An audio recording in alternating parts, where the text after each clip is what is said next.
안녕하세요, 여러분. 배경기 목사입니다. 오늘 여러분들과 함께 요한복음 4장 43절에서부터 53절까지 보겠습니다. 요한복음 4장 43절부터 마지막 절인 54절까지. 이곳의 제목은 왕의 신하의 아들, 왕의 신하의 아들 치유 사건입니다. 기적에 해당되는 파트입니다. 요한복음의 기적이 나오죠. 그 7개 기적 중에 하나입니다. 내용이 어떻습니까? 왕의 신하가 있었는데 예수님을 만나러 왔어요. 왜냐하면 아들이 병들어서 죽을 것 같은 상황이었던 거예요. 그 예수님을 만나가지고 예수님을 모시고 가려고 했습니다. 예수님 오셔서 제 아들을 낫게 해주세요 라고 얘기를 했어요. 근데 예수님이 그때 뭐라고 이야기를 하셨냐면, 이 세대는 표적과 기사를 보지 않으면 나를 믿지 않는다 라고 얘기를 하셔요. 그리고 예수님이 왕의 신하에게 뭐라고 얘기를 하냐면, 자, 성경을 보겠습니다. 47절에 청하되 내려오셔서 내 아들의 병을 고쳐주소서 하니까 48절에 예수께서 이르시되 너희는 표적과 기사를 보지 못하면 도무지 믿지 아니하리라. 그러니까 너희들이 생각하는 증명을 원한다라는 거예요. 그래서 신하가 이르되 주여 내 아이가 죽기 전에 내려오소서. 그래서 오셔서 고쳐달라는 거예요. 이르되 그랬더니 예수님께서 갔어요, 안 갔어요? 예수님이 따라갔어요, 안 갔어요? 안 따라가셨어요. 안 따라가고 가라 내 아들이 살아 있다 하시니라. 그리고 내려가는 길에 신하가 알겠습니다 라고 하고 그냥 내려간 거죠. 그 사람이 50절에 예수께서 하신 말씀을 믿고 가더라. 믿음이라고 표현돼요. 그런 신하가 믿고 가더니 내려가는 길에 아이가 살았다 라고 이야기를 해요. 그러니까 이 신하가 그때부터 예수님이 말씀하실 때부터 아이가 낳은 시간대를 맞춰 봐서 온 집안이 다 믿었다라는 거예요. 이것은 갈릴리로 오신 후에 행하신 몇 번째 표적? 두 번째 기사예요. 첫 번째는 뭐죠? 물이 변하여 포도주 됐네. 그 다음에 이제 기적이 나와요. 자, 여기 일반적인 흐름을 먼저 한번 살펴보겠습니다. 여기 보면 신하가 예수님을 모시고 가려고 했어요. 그랬죠? 그런데 예수님이 이 상황에서 반문하세요. 뭘? 표적과 기사. 48절 이야기하시고 그 다음에 신하의 믿음에 대해서 나옵니다. 신하의 믿음의 순서가 있습니다. 우리가 읽은 것처럼 첫 번째, 내려오소서. 자기가 예수님께 같이 가달라고 부탁을 해요. 근데 예수님이 거부해요. 예수님께 거부해요. 그런데 신하가 그 말을 믿고 가더니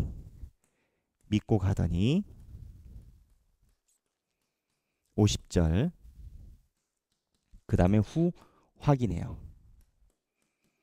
여기서 주는 메시지가 있습니다. 무슨 메시지가 있을까요? 하나는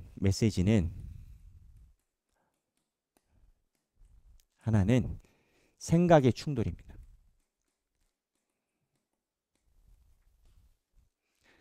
신하는요, 자기가 생각하는 믿음의 형태가 있어요. 예수님이 왜 표적과 기사를 이야기를 하셨냐? 표적과 기사를 이 세대가 원한다라는 것은요, 예수님 입장에서 무엇을 얘기를 하시냐면 이 세대가 자기들이 생각하는 틀거리 안으로 대화하려 한다라는 거예요. 우리로 얘기를 하면 하나님, 내 집값이 올라가야 예수님이 예수님 아니겠습니까? 이 세대가 표적과 기사를 원한다라는 말의 본뜻은 예수님이 보시는 입장에서는 니들이 원하는 것을 내가 증명해줘야 나를 믿느냐라는 거예요. 너희들의 생각대로 나에게 요청을 한다는 거예요. 예수님이 원하는 방식으로 그 확인을 따라오려는 게 아니라 너희들이 생각대로 나에게 표적과 기사를 원한다라는 거예요. 그 신하도 마찬가지였어요. 자기가 원하는 생각의 틀이 있습니다. 신하가 원하는 생각의 틀이 뭐였어요? 예수님을 모시고 가야 돼요. 예수님이 모시고 가서 예수님이 손 얹고 막 이렇게 막 기적하고 뭐 해가지고 딱 이 느낌 좋잖아요. 신하는 이렇게 예수님이 기적해 주기를 바랬어요. 그런데 예수님이 뭐라고 이야기를 하셨냐면 따라가지 않으셔요. 내려오소서 하니 거의 죽게 되었습니다. 거의 죽을 지경이에요. 예수께서 이르시되 너희는 표적과 기사를 보지 못하면 도무지 믿지 아니하리라. 너희 생각대로 나를 부른다라는 거예요. 그런데 예수님이 신하가 이르되 예수께서 그러니까 신하가 이르되 주여 내 아이가 죽기 전에 내려오소서. 한 번 더 간청해요. 와주세요. 근데 예수께서 이르시되 가라. 내 아들이 살아있다. 나았다가 아닙니다. 살아있다. 살아있다. 그러니까는 앞으로 살겠다라는 메시지에 대한 복선이 가능하겠죠. 살아있다. 그 사람이 예수께서 하신 말씀을 어떻게 갔다고요? 믿고 갔다고요. 결론이 뭐냐? 신하가 여기에서 말하는 믿음은 자기가 생각하는 증명 방식을 포기하고 예수님이 원하시는 방식으로 바꾼 겁니다. 예수님이 따라와야 그림이 나오는 거예요. 신하 입장에서는 2번이나 데려가려고 했거든요. 예수님을. 근데 예수님이 거부했어요. 네가 원하는 논증의 방식으로 내가 살지 않는다. 가라. 살아있다. 살려준다도 아니고 낫게 한다도 아니에요. 내가 살아있다라고 얘기를 하니까 가라. 대화의 방식을 예수님이 바꾼 겁니다. 여기에 왕의 신하가 이 기적이 이 왕의 신하를 믿음의 모범 사례로 봅니다. 요한복음에서 이야기하는 모범 사례를 보는 이유는 자기가 생각하는 믿음의 형태를 버리고 그리고 예수님이 말씀하시는 믿음의 형태로 바꾼 사례이기 때문입니다. 그래서 생각하기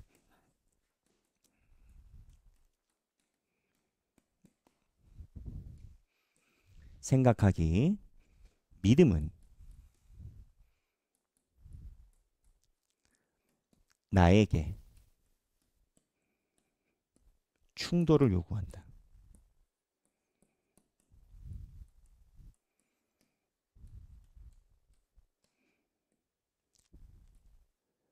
아주 중요한 문구입니다. 믿음은 나에게 충돌을 요구한다. 무슨 충돌을 얘기를 할까요? 내가 가지고 있는 기존 관념, 생각, 믿음이란 이렇다 하는 것을 충돌을 요구합니다. 사람이 재정을 의지하고 살고 돈을 의지하고 살면 그 안에서 하나님의 역사를 간구합니다. 그거는 인간의 본성이 맞는 거 아니겠습니까? 사랑이 부족하고 관계가 부족하면 그 관계 안에서 하나님의 역사를 간구합니다. 그거는 나쁘다라는 개념이라기보다는 우리가 가지고 있는 삶의 바운더리, 속성, 범위입니다. 하지만 하나님이 얘기하시는 믿음은 우리에게 대답하는 방식이 다릅니다. 가끔 미래를 하나님 앞에 물어보는 경우가 있습니다. 하나님, 제가 미래는 이렇게 되는데 어느 방향으로 가야 될까요? 근데 여러분 그거를 알아야 됩니다. 하나님이 여러분들이 어느 방향으로 가야 될까요? 물어볼 때 답을 잘 안 하실 겁니다. 왜 답을 잘 안 하시는지 아십니까? 하나님이 이야기를 할 때 우리가 들을 자세가 안 돼 있기 때문입니다. 무슨 말이냐? 어느 방향으로 갈까요? 라고 이전에 필요한 질문은 뭐냐면 어느 방향으로 갈까요가 아니라 하나님 이 상황에서 하나님이 나에게 원하시는 것은 무엇입니까? 이게 선전제가 돼야 되는 겁니다. 그래서 방향을 이야기하지 않고 전혀 다른 생각으로 하나님이 만약에 우리에게 응답하신다면 우리가 그거를 응답할 자세가 안 돼 있는 경우가 있기 때문입니다. 그래서 결국은 믿음이란 내가 가지고 있는 생각에 충돌을 요구합니다. 오늘 이 부분에 대해서 한번 생각해 보시고 과거에 내가 가졌던 신앙이 하나님을 알아가면서 충돌을 믿음이 나에게 요구하고 하나님 중심적으로 내가 바꾼 결단을 나눈 적이 있는지 한번 목장에서 나눠보시면 좋겠습니다. 오늘 4장 43절에서부터 54절 묵상해 보시고요. 칼빈과 함께하는 매일 묵상 23번입니다. 23번인데요.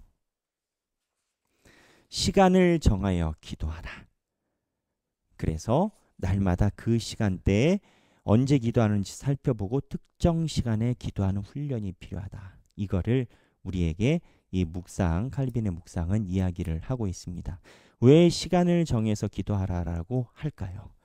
시간을 정해서 기도한다라는 것은요, 사실은 그 정한 시간 이전 그리고 그 이후에도 내 머릿속에 그 기도 시간이 언제나 머물러 있습니다.